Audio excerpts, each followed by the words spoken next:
Hi friends, welcome back to my channel. ఈరోజు మా ఇంట్లో లంచ్ ఏంటి చూపిస్తాను రండి. అల్లం పచ్చడి అండి. నేను ఫస్ట్ టైం అయితే అల్లం పచ్చడి ట్రై చేశాను. టేస్ట్ అయితే చాలా బాగా కుదిరిందండి.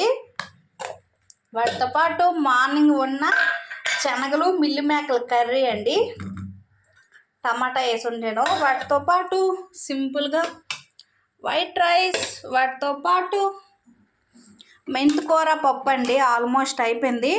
మొన్న కొయ్యగూర పప్పు చూపించాను కదా, టేస్ట్ అయితే నాకు చాలా బాగా నచ్చిందండి. ఎప్పుడు ట్రై చేయలేదు కానీ చాలా బాగుందండి. ఇంకా వారానికి ఒకసారైనా ఎలాగైనా ఏదో ఒక ఆకుకూర తీసుకోవాలనేసి అయితే ఈరోజు అయితే ఇప్పుడు లక్షవారం అండి. ఈ వీడియో ఇంకే రోజు పెడతానో తెలియదు. టేస్ట్ అయితే చాలా బాగా వచ్చిందండి. మొన్న కొయ్యగూర పప్పు, ఈరోజు అయితే మెంతికూర పప్పు ట్రై చేసింది. టేస్ట్ అయితే చాలా బాగా వచ్చిందండి. మీ ఇంట్లో లంచ్ ఏంటి? కామెంట్ సెక్షన్లో కామెంట్ చేయండి. మా ఛానల్ కొత్తగా చూస్తే please like, share, subscribe. Bye friends.